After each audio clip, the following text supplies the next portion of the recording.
3 news నేను సుధా బులెటిన్ల ముందుగా headlines.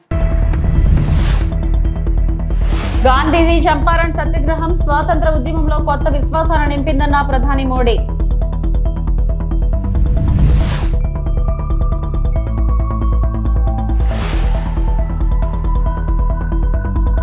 VIT AP varsity అభివృద్ధి పనులు ప్రారంభం ఏపీ సీఎం చంద్రబాబు.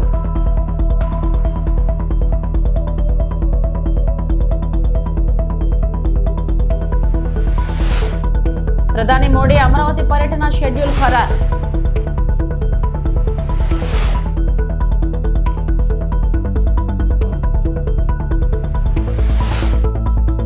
మన్ కీ బాత్ కార్యక్రమంలో పహల్గామ్ లో జరిగిన దారుణమైన ఉగ్రవాద దాడిని ప్రధాని మోడీ ఖండించారు. తీవ్ర ఆగ్రహాన్ని వ్యక్తం చేశారు. మరియు నిందితులకు కఠినమైన ప్రతిస్పందన ఎదురవుతుందని హామీ ఇచ్చారు. ప్రధానమంత్రి నివాళులు అర్పించారు. మరియు అంతరిక్ష మరియు విద్యా రంగాలకు డాక్టర్ కె కస్తూరి రంగన్ చేసిన కృషిని గుర్తు చేసుకున్నారు. సైన్స్ ఆవిష్కరణ మరియు మానవతా ప్రయత్నాలలో భారతదేశం యొక్క ప్రపంచ నాయకత్వాన్ని కూడా ఆయన హైలైట్ చేశారు. साल 1917 अप्रैल और मई के यही 2 महीने देश में आजादी की एक अनोखी लड़ाई लड़ी जा रही थी। अंग्रेजों के अत्याचार उफान पर थे।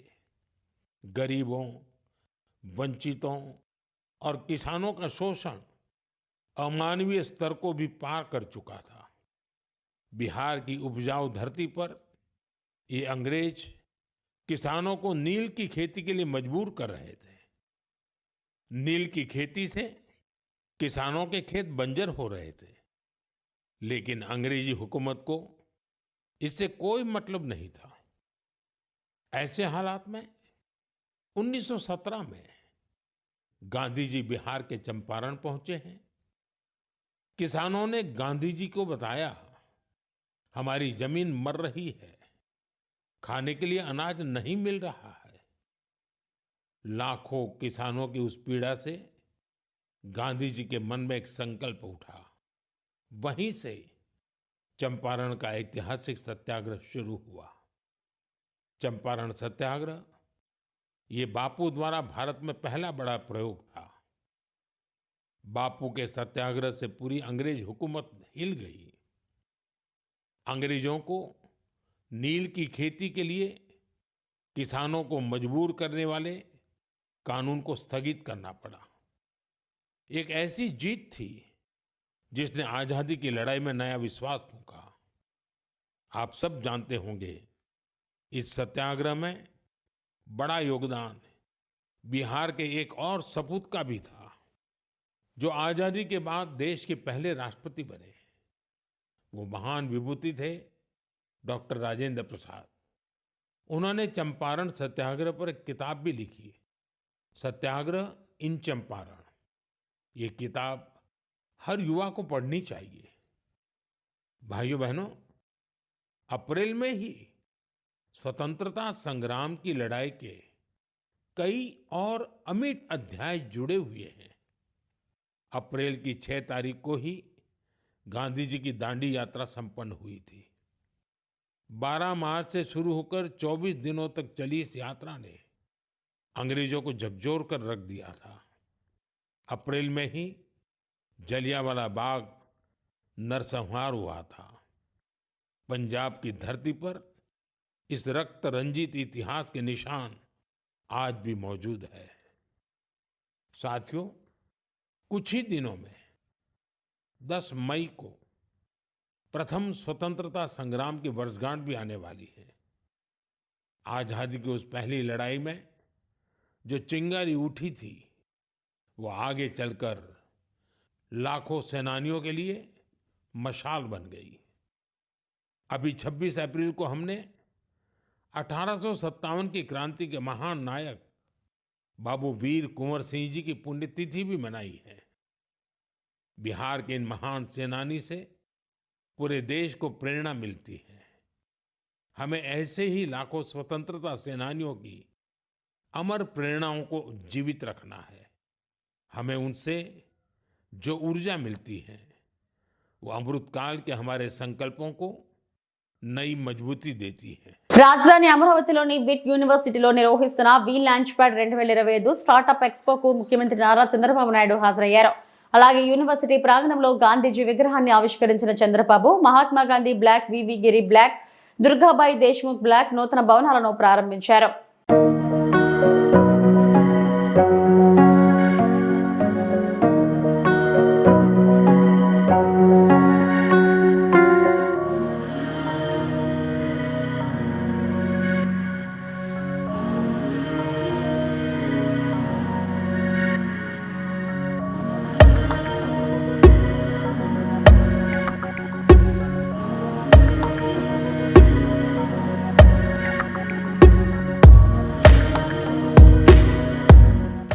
రేపు 2వ తారీఖున ప్రధానమంత్రి గారు అమరావతి పునఃప్రారంభం. ఈ కార్యక్రమం అదిరిపోయే విధంగా మీరందరూ కూడా రావాలని మీకు కూడా స్వాగతం పలుకుతున్నా. ఆ రోజు హైదరాబాద్లో నేను హైటెక్ సిటీ గురించి మాట్లాడి హైటెక్ సిటీ కట్టాం. అదే మాదిరిగా ఐటీకి ప్రాధాన్యత ఇచ్చాం. ఈరోజు కాలం మారింది. ఇక్కడే క్వాంటమ్ వ్యాలీకి ఫౌండేషన్ వేస్తున్నాం. ఇండియాలో మొట్టమొదటిసారిగా ఒకప్పుడు హైటెక్ మాట్లాడితే ఐటీ మాట్లాడితే అర్థం కాలేదు. ఇప్పుడు క్వాంటమ్ కంప్యూటర్ మాట్లాడితే చాలా మంది అంటున్నారు అది ఏం చేస్తుందని. ఇప్పుడుండే కంప్యూటర్స్ కంటే 1000 రెట్లు ఫాస్టర్గా ఏది కావాలన్నా క్యాలిక్యులేషన్ చేసే శక్తి క్వాంటమ్ కంప్యూటర్కి ఉంటుంది. ఇంకో పక్కన ఇక్కడ పిల్లలు ఉన్నారు, వీటిలో మీరున్నారు. ఆల్గరిథమ్స్ రాసే బాధ్యత మీదే, ఏఏ రాసే బాధ్యత మీదే. ఒకప్పుడు ఐటీ అంటే తెలియని వాళ్ళు ఐటీ నేర్చుకుని ప్రోడక్ట్స్ తయారు చేశారు. ఈరోజు మీరందరూ కూడా నేను ఒకే పిలిపించాను. ప్రతి ఒక్క ఇంటికి ఒక ఏఐ యూస్ కేస్ అన్న తయారు చేయాలి, లేకపోతే ఏఐనా వాడాలని. ప్రతి ఒక్క ఇంటిలో ఒక ఆంట్రప్రెన్యూర్ తయారు కావాలి. ఒకప్పుడు మీరందరూ ఉద్యోగాలు అడిగేవాళ్ళు. నేను మొట్టమొదటిసారిగా ఎమ్మెల్యే అయినప్పుడు చూశాను. అవసరమైతే ఇంట్లో ఉండే 2 ఎకరాలు అమ్మి లంచం ఇచ్చి ఒక అటెండర్ పోస్ట్ అడిగేవాళ్ళు. ఇప్పుడు ఎవ్వరు కూడా కలెక్టర్ పోస్ట్ వచ్చినా కలెక్టర్ కంటే ఐటీ బెటర్ అని అందరూ కూడా ఐటీ చేసి గ్లోబల్ సిటిజన్స్ అయ్యే పరిస్థితికి వస్తున్నారంటే అది తెలుగువాడి సత్తా అని మరొకసారి తెలియజేస్తారు. రాజధాని అమరావతి పనుల పునఃప్రారంభం కోసం ప్రధాని మోడీ పర్యటనపై ప్రాథమికంగా షెడ్యూల్ ఖరారైంది. మే 2వ తేదీన ప్రధాని మోడీ తిరువనంతపురం నుంచి మధ్యాహ్నం 2:50 విజయవాడ గన్నవరం విమానాశ్రయానికి చేరుకుంటారు. అక్కడ నుంచి హెలికాప్టర్ ద్వారా అమరావతి చేరుకుంటారు. 3:25 ప్రధాన వేదిక వద్దకు వస్తారు. మధ్యాహ్నం 3:30 నుంచి 4:45 వరకు రాజధాని పనుల పునఃప్రారంభ కార్యక్రమంలో పాల్గొంటారు. ఆ తర్వాత 4:45 హెలికాప్టర్లో విజయవాడ విమానాశ్రయానికి వెళ్తారు. అక్కడ నుంచి నేరుగా ప్రధాని మోడీ ఢిల్లీ చేరుకుంటారు.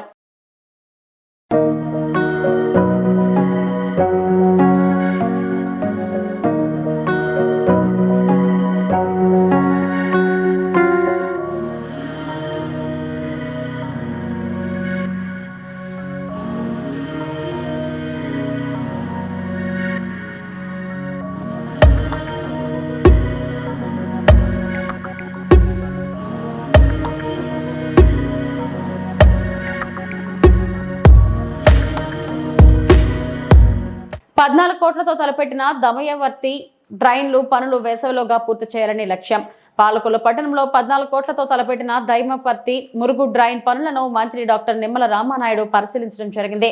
పనులు వేగవంతంగా జరుగుతున్నాయి.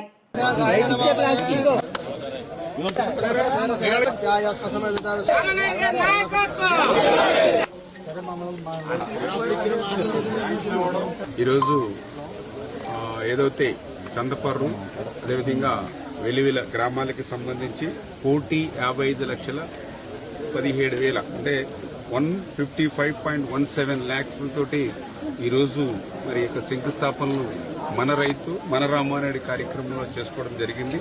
అందులో భాగంగా ఏదైతే చందపర్రు రెవెన్యూ డ్రైన్ మీద 11 లక్షలు, ఆగర్తిపాలెం మల్లవరం బ్రాంచి 16 లక్షలు, వెలివిల జున్నూరు రహదారికి 28.50 లక్షలు, వెలివిల జున్నూరు ఛానల్లో ఏదైతే డీసిల్టింగ్ నిమిత్తం 9.67 లక్షలు, వెలుగులు జున్నూరు ఛానల్ మీద గ్రాహల రహదారి కోసం 31 లక్షలు, వెలివిల జున్నూరు ఛానల్ మీద ఇప్పుడే ఇక్కడ మనం శంకుస్థాపన చేసాం 59 లక్షలతోటి ఒక బ్రిడ్జ్ వంతెన నిర్మాణం, అంటే 155.17 లక్షలతోటి ఈరోజు మనం ఈ రెండు గ్రామాల్లో మరి మన రైతు మన రామారెడ్డి కార్యక్రమంలో శంకుస్థాపన చేయడం జరిగింది.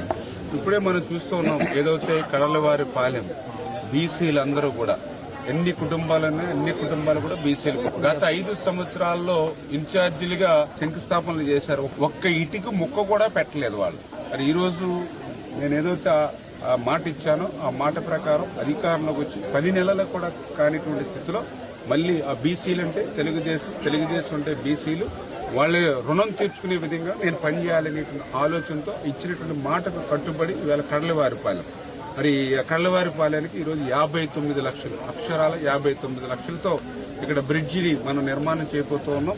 టెండర్లు పిలిచాం, వర్క్ ఆర్డర్ ఇచ్చాం. ఈ వేసవి కాలంలోనే మరి ఇప్పుడు కాలువలు కడుతూ ఉన్నారు ఈ రోజుతోటి, కాబట్టి ఇమ్మీడియట్గా పనులు ప్రారంభిస్తూ ఉన్నాం. అదేవిధంగా ఇప్పుడే ఇక్కడ వెలుగులు కానీ చందపూర్ కానీ ఆక్వా రైతులు కానీ అదేవిధంగా వరి రైతులు కానీ చాలా సంతోషంగా, ఎందుకంటే ఆ రోజు 14-19 మీరు వేసినటువంటి రోడ్డు తప్ప మళ్ళీ 5 సంవత్సరాల్లో మా వంక చూసిన వాడు లేడు, రైతు పేరు చెప్పి పలకరించినటువంటి వాడు లేడు. మళ్ళీ మీరు వచ్చారు, ఇవాళ మళ్ళీ మా రైతాంగానికి ఒక మార్గదశ, మా రైతాంగానికి మళ్ళీ ఒక గోల్డెన్ పీరియడ్, ఒక స్వర్ణయుగం మా రైతులకి అని చెప్పి ఈవేళ రైతులే స్వచ్ఛందంగా ముందుకొచ్చి పనిచేస్తున్నటువంటి పరిస్థితి ఖచ్చితంగా రేపు రాబోయేటువంటి రోజుల్లో కూడా, ఎందుకంటే మనందరికీ అన్నం పెట్టేటువంటి అన్నదాత క్షేమంగా ఉండాలి, అన్నం పెట్టేటువంటి అన్నదాత సంక్షేమమే నాకు ముఖ్యం. అందుచేతే ఒక రైతు బిడ్డగా, ఒక రైతు పక్షపాతిగా, అందులో కూడా ఈ గ్రామంలోనే ఇప్పుడు వెలివెల అటు చందపూర్ మధ్యలో ఆగర్తిపాలెం, అంటే ఇక్కడ గ్రామంలో పుట్టి పెరిగిన వ్యక్తిని ఈ ప్రాంతంలో ఎక్కడ ఏ సమస్య ఉంది, ఏ ఇబ్బంది ఉంది, ఏ కాలువ నీళ్లు ఎక్కడి వరకు పోతాయి, ఏ బోధి మీద ఎంత సాగు అవుతుంది, ఏ కెనాలు పూడికి అయిపోయింది, ఎక్కడ ఈ గ్రావెల్ రోడ్డు ఎవరికి అవసరం, ఇట్లా ప్రతి దాని మీద కూడా ఒక స్పష్టమైనటువంటి అవగాహన 15-20 సంవత్సరాలు ఎన్నికలకు నిలబడక ముందు నుంచి కూడా నాకు అనుభవం ఉన్నటువంటి వల్ల ఈ పనుల్ని ఎంత యుద్ధ ప్రాతిపదిక మీద చేయగలుగుతున్నాం. అదేవిధంగా నియోజకవర్గ ప్రజలు కూడా ఆశీర్వదించారు. ఈవేళ ఒక ఇరిగేషన్ శాఖ మంత్రిగా ఉండడం వల్ల కూడా ఈ నిధులు తీసుకొచ్చి ఈ పనులు చేసేటువంటి శక్తి నాకు వచ్చింది అని అంటే అది నా నియోజకవర్గ ప్రజలు. అంచేత నా నియోజకవర్గ ప్రజలు ఇచ్చినటువంటి అధికారాన్ని నేనేదో ఆస్వాదించడానికో, లేకపోతే నేనేదో బెంగళూరులో ఊటీయో లేకపోతే ఎక్కడో ఇతర దేశాలు రాష్ట్రాల్లో తిరగడానికి ఉపయోగించుకోకుండా ఉదయం 5:30 నుంచి రాత్రి 11-12 వరకు ప్రజల కోసం పనిచేస్తూ ఈ పనులన్నీ కూడా పూర్తి చేస్తున్నామని చెప్పి తెలియజేసుకుంటూ భవిష్యత్తులో కూడా ఈ యొక్క నియోజకవర్గ ప్రజలకు రైతాంగానికి అండగా తోడుగా నిలుస్తామని చెప్పి. రాష్ట్రంలో రోజుకు 600 టన్నుల సాలిడ్ వేస్ట్ ఉత్పత్తి అవుతుందని మంత్రి నారాయణ అన్నారు. వ్యర్థాల ఏరువేతకు 4 దీమ్లలో పరిశుభ్రత కార్యక్రమాలు నిర్వహించనున్నట్లు తెలిపారు. విజయవాడలోని స్వచ్ఛాంధ్ర కెపాసిటీ బిల్డింగ్ పై పురపాలక స్వచ్ఛాంధ్ర కార్పొరేషన్ శాఖల అధికారులతో ఆయన వర్క్ షాప్ నిర్వహించారు. దేశంలోని వివిధ రాష్ట్రాల ప్రభుత్వాలు చెత్త ఏరువేతకు అనుసరిస్తున్న ఉత్తమ విధానాలను రాష్ట్రంలో అమలు చేయాలని అధికారులకు సూచించారు. పరిశుభ్రత, రీసైక్లింగ్ పై ప్రజల్లో విస్తృత ప్రచారం కల్పించాలన్నారు. ఏదైతే ముఖ్యమంత్రి గారు స్వచ్ఛాంధ్ర కార్పొరేషన్ ని స్వచ్ఛ భారత్ కు అనుగుణంగా ఆ ప్రిన్సిపల్స్ పెట్టారో అవి నెరవేర్చాలంటే ఒకటి, ప్రతి ఒక్క వ్యక్తి మనసు స్వచ్ఛంగా ఉండాలి, పరిసరాలు స్వచ్ఛంగా ఉండాలి, మన ఇళ్లు స్వచ్ఛంగా ఉండాలి అనే ఒక నినాదంతో ఈరోజు యాక్చువల్గా ఈ స్వచ్ఛాంధ్ర కార్పొరేషన్ ని ముందు తీసుకుపోతున్నాం. అయితే ప్రజలకు అవేర్నెస్ కలిగించాలి, ప్రజల భాగస్వామ్యం కల్పించాలనే ఉద్దేశంతో ప్రతి నెల 3వ శనివారం ముఖ్యమంత్రి గారు స్వయంగా వారే ఒక కాన్ఫరెన్స్ సెలెక్ట్ చేసుకుని ఈ స్వచ్ఛాంధ్ర యొక్క కార్యక్రమాన్ని నిర్వహిస్తున్నారు. నిజమైన స్వచ్ఛాంధ్ర, స్వచ్ఛ భారతం సాధించగలం అనేది ఈ ప్రభుత్వం యొక్క లక్ష్యం. అనేక దేశాలలో, అనేక రాష్ట్రాలలో, అనేక జిల్లాల్లో ఎలా జరుగుతుంది, ఏ విధంగా మన ప్రజలను కూడా అవేర్నెస్ చేయాలనే దానికి ఈరోజు ఇక్కడ ఒక కార్యక్రమాన్ని 4 థీములతో వర్క్షాప్ పెట్టుకున్నారు. దాంట్లో వచ్చే అవుట్పుట్ తీసుకొని వాటిని ఇంప్లిమెంట్ చేసి ప్రజలకు అవేర్నెస్ కల్పించి నిజమైన స్వచ్ఛాంధ్ర, స్వచ్ఛ భారత్ని ఈ రాష్ట్రంలో నెలకొల్పడం జరుగుతుంది. తిరుమల శ్రీవారిని సినీ నటుడు నాని, నటి శ్రీనిధి శెట్టి దర్శించుకున్నారు. ఆదివారం వేకువజామున శ్రీవారి సుప్రభాత సేవలో వారు పాల్గొన్నారు. టీటీడీ అధికారులు వీరికి స్వాగతం పలికి దర్శన ఏర్పాట్లు చేశారు. దర్శనం అనంతరం రంగనాయకుల మండపంలోని నాని, శ్రీనిధికి పండితులు ఆశీర్వచనం చేసి స్వామివారి తీర్థ ప్రసాదాలను అందజేశారు.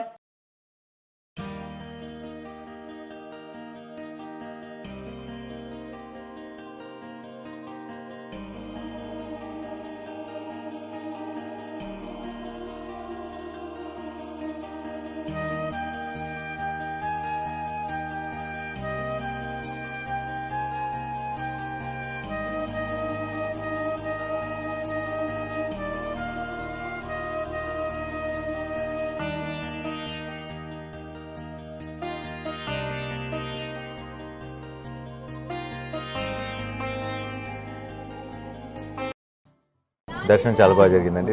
నేను రెగ్యులర్గా వస్తాను ప్రతి సంవత్సరం. అండ్ ప్రతి సినిమా ముందైతే ఇది ఒక చిన్న రిచువల్ లాగా అయిపోయింది. లేకపోతే అది ఒక చిన్న ఇన్కంప్లీట్ ఫీలింగ్ ఉంటుంది.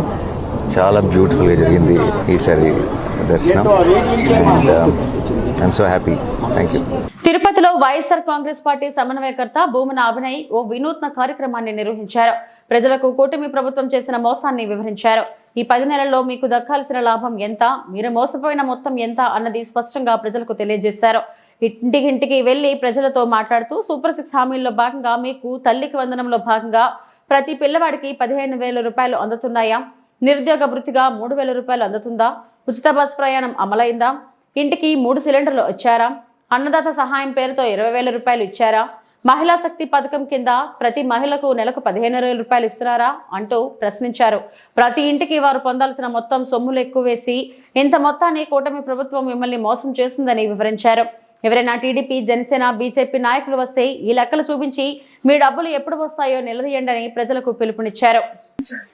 నేను అధికారంలోకి వస్తే ఈ సూపర్ 6 హామీలన్నింటినీ కూడా చూద్దాం. అది ఏంటంటే చంద్రబాబు గారు ఈ 10 నెలల్లో మన ఇంటికి చేసిన మంచి ఏంది, చెడు ఏంది అని తెలియజెప్పే కార్యక్రమమే మేము చేస్తున్నాం. దీని పేరు చంద్రబాబు ఘరానా మోసం. ఒక్కసారి చూద్దాము. చంద్రబాబు గారు ఈ సూపర్ 6 హామీల్లో మొదటిది తల్లికి వందనం.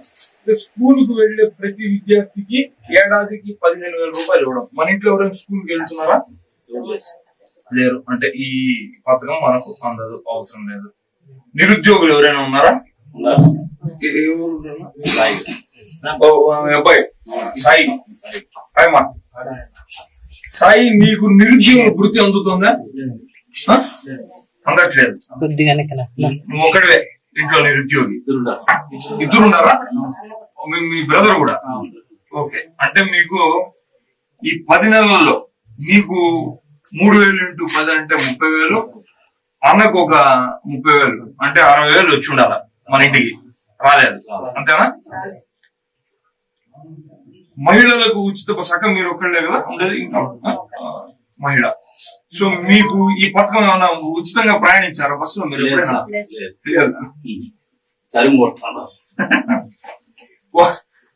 ఒకళ్ళు మీరు మాత్రం. అంటే ఇది అందాజుగా చూసుకుంటారా? ఓ 500 రూపాయలు నెలకు మీరు ఉచితంగా ఎక్కడైనా బస్సు ప్రయాణం చేసే పరిస్థితి ఉంటుంది అనుకుని ఒక లెక్క. అంటే 500 ఇటు 5,000 రూపాయలు. పశ్చిమ గోదావరి జిల్లా తణుకులో అంతర్జాతీయ కార్మిక దినోత్సవం మేడేను కార్మికులు 8 గంటల పని హక్కు పరిరక్షణ దినోత్సవంగా ఘనంగా జరుపుకోవాలని ఏఐటీసీ జిల్లా అధ్యక్షుడు కోనాల భీమారావు అన్నారు. Tanuku Akkamamba textile staff and workers union కార్యాలయంలో జరిగిన యూనియన్ కమిటీ సమావేశానికి భీమారావు అధ్యక్షత వహించి మాట్లాడారు. మేడే సందర్భంగా అన్ని కార్మిక సంఘాలు అరుణ పతాకాలు ఆవిష్కరించి ర్యాలీలు, సభలు నిర్వహించాలి. ఈ కార్యక్రమంలో కార్యదర్శి అనంత త్రివిక్రమ్, ఉపాధ్యక్షులు దేవ పెద్దిరాజు, కనకారావు, కోశాధికారి ఏ గోపాలకృష్ణ, పాపారావు తదితరులు పాల్గొన్నారు. వీళ్ళ కార్మికుల యొక్క శ్రమదోపిడికి వ్యతిరేకంగా 8 గంటల పనిని సాధించుకోవడం జరిగింది. వీళ్ళు 8 గంటల పని తీసి 10 గంటల పని మార్చడం అనేటువంటిది కార్మికులను కట్టుబానిస చేయడం తప్ప మరొకటి కాదు. అలాగే కార్మికులు పోరాట సాధించుకున్న 44 కార్మిక చట్టాలు వీళ్ళ కార్పొరేట్లకి, యజమానులకు అనుకూలంగా కార్మిక వర్గానికి తీవ్ర హాని చేస్తూ 4 లేబర్ కోడ్లు తీసుకురావడం జరిగింది. ఈ 4 లేబర్ కోడ్లు కూడా రద్దు చేయాలని, 8 గంటల పని దినాన్ని, పని హక్కును పరిరక్షించాలని కోరుతూ మేడేను రేపు దేశవ్యాప్తంగా ఏఐటీసీ నిర్వహించుకుంటూ ఉంది. అట్లాగనే మే 20వ తారీఖు దేశవ్యాప్తంగా సార్వత్రిక సమ్మెకు సమాయత్తం అవుతూ ఉన్నాం. ఈ మే 20వ తారీఖు జరిగేటువంటి సార్వత్రిక సమ్మె కూడా 8 గంటల పని హక్కు పరిరక్షణ, 44 కార్మిక చట్టాలు తిరిగి పునరుద్ధరించి 4 లేబర్ కోడ్లు రద్దు చేయాలని దేశవ్యాప్తంగా మే 20 జరిగే సార్వత్రిక సమ్మె విజయవంతానికి రేపు మేడేలో విస్తృతమైనటువంటి ప్రచారాన్ని నిర్వహిస్తూ ఉన్నాం. కార్మిక హక్కుల పరిరక్షణ లక్ష్యంగా మే 1వ తారీఖు అంతర్జాతీయ కార్మిక దినోత్సవం మేడేను జరుపుకోవాలని కార్మిక వర్గానికి పిలుపునిస్తా ఉంది. బిఎంఎస్ అనుబంధ సంఘ భారతీయ ఇస్పాత్ మజ్దూర్ మహాసంఘ ఆధ్వర్యంలో 2 రోజుల త్రైవార్షిక సమావేశాలు విశాఖ ఉక్కు నగరం CWC 1లో ప్రారంభమయ్యాయి. ముఖ్య అతిథులుగా విద్యాభారతి జాతీయ అధ్యక్షుడు Doosi Ramakrishna Rao, BMS deputy organizing secretary Ganesh Mishra హాజరై ప్రారంభ ఉపన్యాసం చేశారు. వీరితో పాటు గాజువాక నియోజకవర్గ బీజేపీ కన్వీనర్ కర్నంరెడ్డి నరసింహరావు విశిష్ట అతిథిగా పాల్గొన్నారు. ఈ సందర్భంగా BMS విధానాలు, కార్మిక సమస్యలపై పోరాడుతున్న తీరును నేతలు వివరించారు. దేశవ్యాప్తంగా అనేక పరిశ్రమల్లో BMS నిర్మాణాత్మక పాత్ర పోషిస్తూ కార్మిక హక్కుల సాధనలో ముందుంటుందన్నారు. పరిశ్రమల్లో బలమైన శక్తిగా యూనియన్ ఏర్పడిందన్నారు. కేంద్ర ప్రభుత్వ రంగ సంస్థల్లో యూనియన్ చేపడుతున్న సేవలను నేతలు వివరించారు. వివిధ ప్రాంతాల నుంచి పెద్ద సంఖ్యలో కార్మిక నేతలు తరలివచ్చారు. ये जो भारतीय मजदूर संघ के सिस्टम के अनुसार महासंघों का अधिवेशन का ये वर्ष है, उसी के क्रम में अखिल भारतीय इस्पात मजदूर महासंघ का ये अधिवेशन, त्रैवार्षिक अधिवेशन विशाखापट्टनम में संपन्न होने जा रहा है। आज जब हम इस अवसर पर विचार करते हैं, एकत्रित होते हैं, तो निश्चित रूप से भारतीय मजदूर संघ का विचार अवश्य करते हैं कि भाई इस देश के अंदर जब हमसे पहले 4 सेंट्रल ट्रेड यूनियन थी, तो भारतीय मजदूर संघ की आवश्यकता क्यों थी, इस चीज को हमेशा हमको ध्यान रखना चाहिए। इस बात को ध्यान रखेंगे तो हम कभी अपने रास्ते से भटकेंगे नहीं। ध्यान क्या रखना चाहिए, क्या आप सब जानते हैं, इस देश का जो पहला ट्रेड यूनियन बना था, जिसको हम AITUC एटक के नाम से जानते हैं, 1920 में बना था। क्यों बना था, तो अगर इसका विचार करेंगे तो केवल एक ही विचार आता है वहाँ पर कि 1919 में ILO बना था, इंटरनेशनल लेबर ऑर्गेनाइजेशन। वहाँ पर भारत को के किसी प्रतिनिधि को भेजना था और उसकी ये शर्त थी कि उस देश का सबसे बड़ा जो श्रम संगठन होगा उसका प्रतिनिधि ही ILO में जा सकता है, इसलिए AITUC बना था।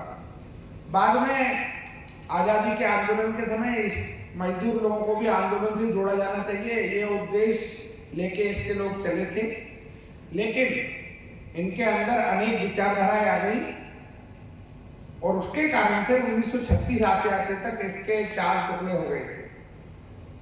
1940 में ये पुनः एक हुए थे, लेकिन कुल मिलाकर के इसका नेतृत्व लाल झंडे वालों का, जो रूस और चीन में अपना आस्था रखते थे, ऐसे लोगों के हाथ में आ गया था। तब सरदार वल्लभ भाई पटेल को लगा कि देश आजाद हो जाएगा, तो ये एटक जो है हमारे हाथ में रहने वाला नहीं है, और इसलिए उन्होंने 1947 में और INTUC की स्थापना कर दी। అలాగే మా పక్కనున్న వారు దేవేంద్ర కుమార్ పాండే గారు, వారు స్టీల్ ఇన్ఛార్జి అఖిల భారత మజ్దూర్ సంఘ్ 17వ త్రైవార్షిక సమావేశం ఉక్కు నగరంలో పెట్టడం జరిగింది. ఇది ప్రతి 3 సంవత్సరాలకి ఒకసారి కార్యక్రమం జరుగుతుంది. ఈసారి దీన్ని ఉక్కు నగరంలో నిర్వహించడానికి మేము రాష్ట్రీయ ఇస్పాత్ మజ్దూర్ సంఘ్ అవకాశం దొరికింది. ఇక్కడ ఉన్నటువంటి పరిస్థితుల దృష్ట్యా ఈ కార్యక్రమం నిర్వహించడానికి అందరూ సహకరించారు. ఇక్కడ ఇది పెట్టడం వల్ల RINL లో ఈ కార్యక్రమం జరిగింది, ఇది దేశవ్యాప్తంగా తెలుస్తుంది. తద్వారా RINL యొక్క స్థితి కూడా భారతదేశానికి తెలుస్తుంది, స్టీల్ ఇండస్ట్రీకి అనేటటువంటి ముఖ్య ఉద్దేశంతో ఈరోజు ఉక్కు నగరంలో నిర్వహించడం జరిగింది ఈ కార్యక్రమం. మా మిత్రులు రమణ గారు RINL విషయాలు వారు మాట్లాడతారు. ఈరోజు జరిగినటువంటి ఇది ప్రారంభ కార్యక్రమం మాత్రమే. రేపు 28వ తారీఖు సాయంత్రం వరకు ఈ కార్యక్రమం జరుగుతుంది. ఏదైతే ఈ కార్యక్రమంలో గత 3 సంవత్సరాల భారతీయ మజ్దూర్ సంఘ్ రిపోర్టు మరియు రాబోయే 3 సంవత్సరాలకి కార్యాచరణ ఉంటుంది. ఇక్కడ పెట్టడానికి గల ముఖ్య ఉద్దేశం ఇందాకే చెప్పాను నేను. అలాగే రేపు మేము తీర్మానాలు ప్రవేశపెడతాం. ఆ తీర్మానాలని కేంద్ర ప్రభుత్వం దృష్టికి, కేంద్ర BMS దృష్టికి తీసుకెళ్లి ఆ సమస్యల్ని పరిష్కరించబడటానికి భారతీయ మజ్దూర్ సంఘ్ కృషి చేస్తుంది. స్టీల్ ప్లాంట్ ఏదైతే ప్రైవేటీకరణ భయం ఉందో దాన్ని పూర్తిగా దూరం చేయడానికి, అలాగే ఉత్పత్తి కోసం అవసరమైనటువంటి మౌలిక సదుపాయాలన్నీ కల్పించడానికి గవర్నమెంట్ మీద ప్రెజర్ దేశం కోసం, అలాగే రా మెటీరియల్లో ఉన్న సమస్య ఏదైతే ఉందో దాన్ని తొలగించడం కోసం, ఉద్యోగుల వేతన సవరణ, ముఖ్యంగా నిర్వాసితులు కాంట్రాక్ట్ లేబర్గా ఉండి కూడా వాళ్ళ ఉద్యోగాలు తీసేటటువంటి పరిస్థితి ఉంది. ఈ పరిస్థితిని మనం BMSగా నిలువరించి ఇవాళ ఏదైతే సమావేశాలు జరుగుతాయి, ఈ సమావేశాల్లో ఈ విషయాలు తీర్మానం చేస్తాం. ఈ తీర్మాన ప్రతిపాదనల్ని కేంద్ర ప్రభుత్వానికి మరియు కేంద్ర BMSకి పంపించే అవసరమైతే ఢిల్లీ వెళ్ళైనా పోరాడి ఈ సమస్యల మీద పోరాటం చేసి భారతీయ మజ్దూర్ మహాసంఘ్ తరపున కుమ్మనేని శ్రీనివాసరావు అధ్యక్షుడు నేను ఇచ్చేటటువంటి హామీ ఏంటంటే ఈ విశాఖ ఉక్కును రక్షించుకోవడానికి భారతీయ మజ్దూర్ సంఘ్ కట్టుబడి ఉందని తెలియదు. ఇవి ఇప్పటివరకు నా బులెటిన్ అప్డేట్స్. నమస్తే.